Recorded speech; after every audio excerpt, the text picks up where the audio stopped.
Assalamualaikum warahmatullahi wabarakatuh. Izin sebelumnya kepada dosen pengampu Pak Acep Haryudin MPD. Saya ingin memperkenalkan diri terlebih dahulu. Perkenalkan, nama saya Ahmad Rizky Maulana dengan NIM 23060134, kelas B1 2023. Konsep dasar bahasa Indonesia di SD mencakup pemahaman kosakata dasar, tata bahasa sederhana, membaca, menulis, mendengarkan, dan berbicara dengan benar. Siswa diajarkan untuk memahami struktur kalimat, kosakata sehari-hari, serta pengembangan kemampuan membaca dan menulis melalui berbagai aktivitas pembelajaran. Lalu yang kedua ada penggunaan kata benda dalam sebuah kalimat dapat memberikan detail, konteks, dan fokus pada suatu ide. Kata benda yang dipilih dapat memperkaya deskripsi, mengklarifikasi informasi, atau menentukan hubungan antar unsur kalimat. Sebagai contohnya, perubahan kata benda dari sebuah buku menjadi sebuah laptop dapat mengubah makna kalimat secara signifikan karena kata benda tersebut memainkan peran penting dalam menyampaikan informasi spesifik. Lalu ada siswa dapat mengatasi kesulitan memahami makna kata yang sulit dalam bacaan bahasa Indonesia dengan menerapkan beberapa strategi, antara lain yang pertama, menggunakan konteks, mencari petunjuk dari kalimat sekitarnya untuk mendapatkan gambaran makna kata yang tidak dikenal. Lalu yang kedua, menggunakan kamus, merujuk pada kamus untuk mencari definisi kata yang sulit atau menggunakan kamus daring untuk akses yang lebih cepat. Lalu yang ketiga, mengidentifikasi akar kata. Memahami akar kata atau morfem dasar dapat membantu siswa mengaitkan makna dengan kata-kata terkait. Lalu yang keempat, menggunakan prefiks dan sufiks. Memahami bagaimana prefiks atau awalan dan sufiks akhiran memengaruhi makna kata dapat membantu dalam memahami kata yang lebih kompleks. Yang kelima ada berlatih konteks sehari-hari. Menggunakan kata-kata sulit tersebut dalam percakapan sehari-hari untuk meningkatkan pemahaman dan penggunaan kata tersebut. Yang keenam ada membaca lebih banyak. Melibatkan diri dalam membaca lebih banyak bahan membantu memperluas kosakata dan membiasakan diri dengan berbagai konteks penggunaan kata. Lalu yang ketujuh ada berkomunikasi dengan guru atau teman. Berdiskusi dengan guru atau teman tentang makna kata yang sulit dapat memberikan perspektif tambahan dan penjelasan yang membantu. Lalu yang kedelapan ada menyusun catatan kata sulit. Mencatat kata-kata yang sulit dan membuat daftar dengan definisi serta contoh penggunaan dapat menjadi referensi belajar yang berguna.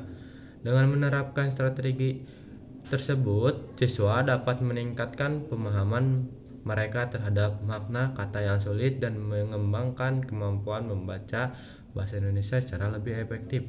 Untuk menyusun kalimat yang tepat dan padu dengan menggunakan berbagai jenis kata hubung, siswa dapat memperhatikan beberapa prinsip berikut.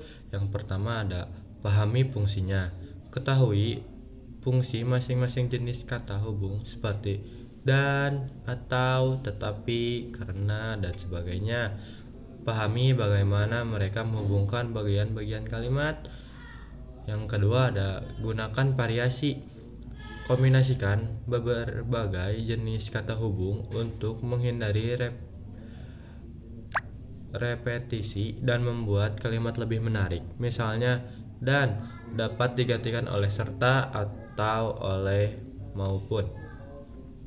Yang ketiga ada perhatikan urutan waktu atau sebab dan akibat. Gunakan kata hubung yang sesuai untuk menyampaikan hubungan sebab akibat atau urutan waktu dengan kalimat. Contohnya karena, sehingga, namun, dan sejenisnya. Yang keempat ada pelajari konjungsi. Konjungsi seperti jika, meskipun dan seandainya membantu menyampaikan kondisi atau hubungan yang bersyarat dalam kalimat.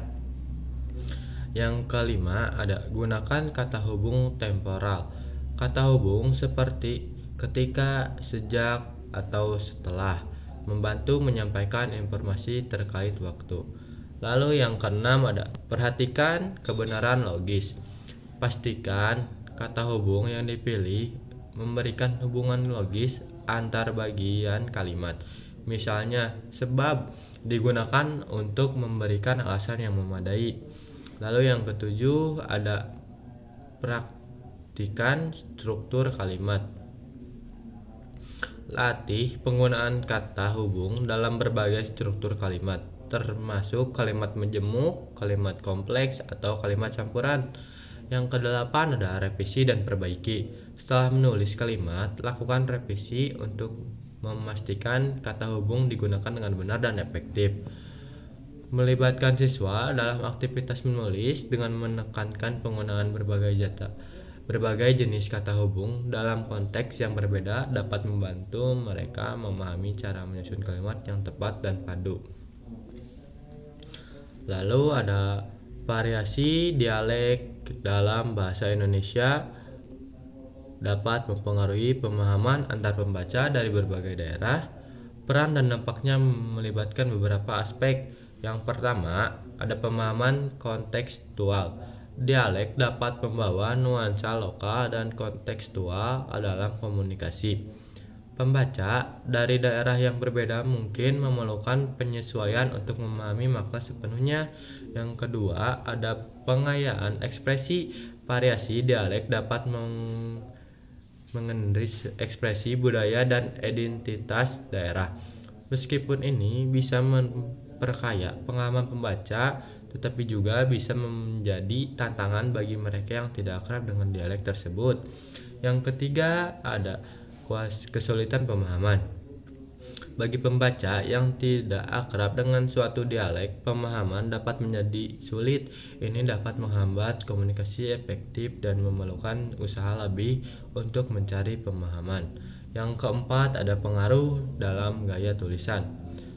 Penulis mungkin menggunakan kata-kata atau frasa yang khas dari dialek tertentu dalam karyanya, menciptakan gaya tulisan yang unik. Pembaca dari daerah yang sama dengan penulis mungkin lebih mudah memahami dan merasakan kedalaman makna tersebut.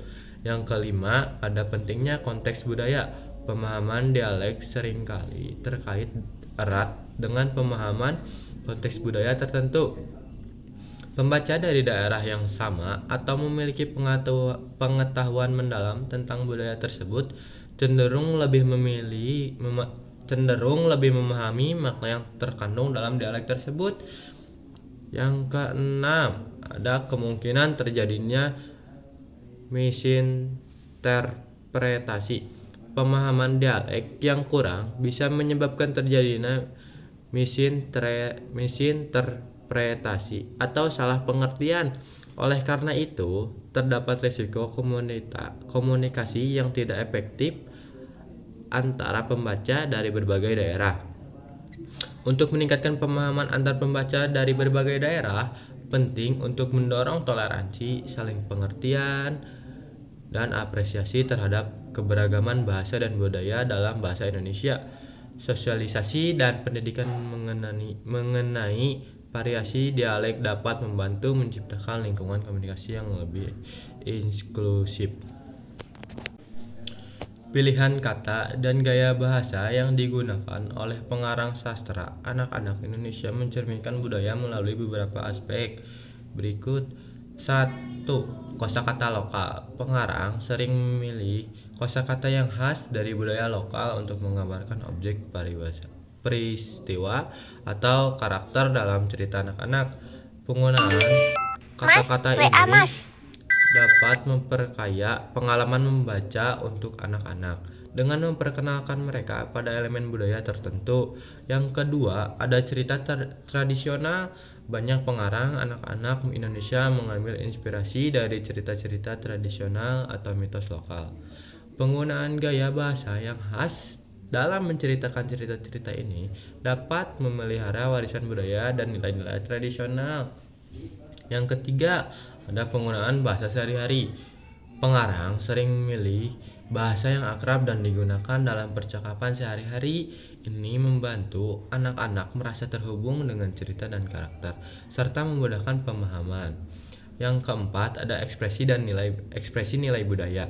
Melalui pilihan kata dan dialog, pengarang dapat menyampaikan nilai-nilai budaya seperti rasa hormat, kerjasama, kejujuran, dan lainnya. Ini tidak hanya menyajikan cerita yang menghibur, tetapi juga mendidik anak-anak tentang norma-norma budaya. Yang kelima, ada warna lokal. Gaya bahasa seringkali mencerminkan warna lokal dan suasana khas di daerah tertentu. Hal ini dapat menciptakan atmosfer yang autentik dan mendukung pemahaman anak-anak tentang keanekaragaman budaya di Indonesia. Yang keenam, ada inovasi bahasa. Beberapa pengarang anak-anak mungkin juga menghadirkan inovasi dalam penggunaan bahasa, misalnya menciptakan kata-kata baru atau menjelajahi variasi bahasa yang kreatif. Ini dapat mencerminkan semangat kreativitas dan inovasi dalam budaya. Dengan memperhatikan aspek-aspek ini, pengarang sastra anak-anak Indonesia dapat menciptakan karya-karya yang tidak hanya menghibur, tetapi juga mencerminkan kekayaan dan keindahan budaya Indonesia. Penggunaan bahasa formal. Ciri-cirinya, bahasa formal memiliki struktur kalimat yang lebih kompleks, pilihan kata yang tepat, dan menghindari penggunaan kata-kata silang atau tidak resmi. Situasi yang sesuainya, surat resmi atau bisnis. Dalam surat resmi atau bisnis, bahasa formal digunakan untuk menjaga kesan profesional dan hormat. Lalu ada presentasi akademis. Saat menyampaikan presentasi akademis atau riset, penggunaan bahasa formal mendukung seriositas dan keakuratan informasi. Lalu ada wawancara pekerjaan. Dalam konteks wawancara pekerjaan, bahasa formal membantu menciptakan kesan positif terhadap kemampuan komunikasi dan profesionalisme. Lalu penggunaan bahasa informal. Ciri-cirinya, bahasa informal lebih santai, cenderung menggunakan silang, singkatan, dan ekspresi sehari-hari. Struktur kalimat bisa lebih sederhana. Situasi yang sesuainya, percakapan sehari-hari. Dalam percakapan sehari-hari dengan teman atau keluarga, bahasa informal memberikan nuansa keakraban dan kehangatan. Di media sosial. Di platform media sosial, bahasa informal umumnya lebih diterima karena menciptakan interaksi yang lebih seru dan personal. Lalu ada cerita anak-anak. Dalam sastra anak-anak, bahasa informal biasa digunakan untuk menciptakan keterlibatan anak-anak dan membangun kedekatan dengan pembaca muda. Penyesuaian teksnya. Bahasa formal penting untuk situasi-situasi yang memerlukan ketertiban, keseriusan, dan keprofesionalan. Lalu ada bahasa informal, sesuai untuk situasi-situasi yang lebih santai, akrab, atau ketika ingin menciptakan hubungan yang lebih dekat dan tidak kaku.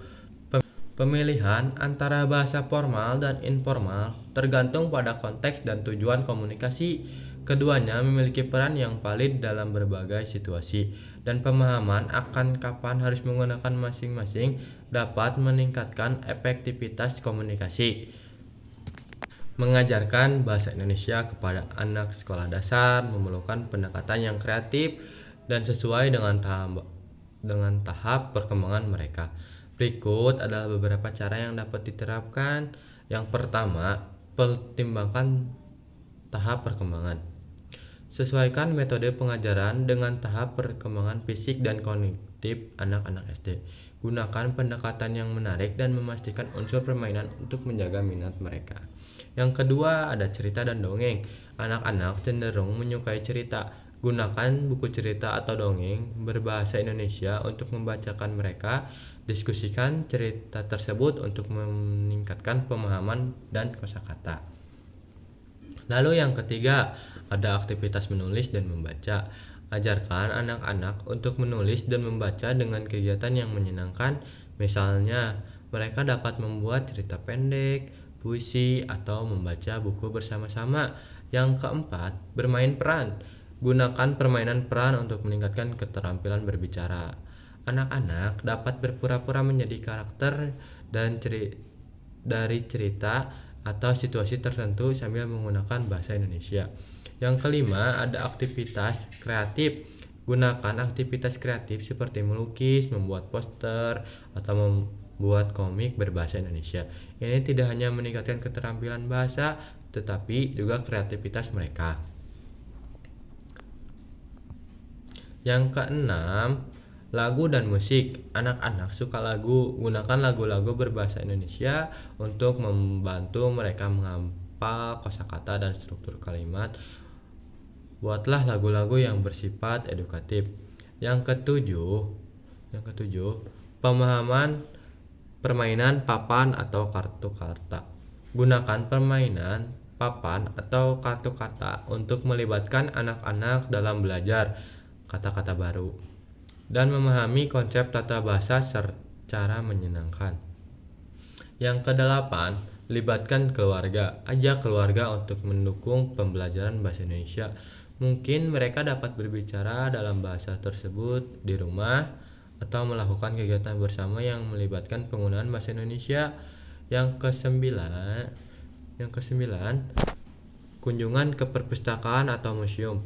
Bawa anak-anak ke perpustakaan atau museum yang memiliki sumber daya bahasa Indonesia. Ini dapat memberi mereka pengalaman langsung dan menstimulasi rasa ingin tahu mereka.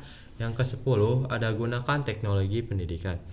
Manfaatkan aplikasi atau sumber daya online yang dirancang khusus untuk pembelajaran bahasa anak-anak.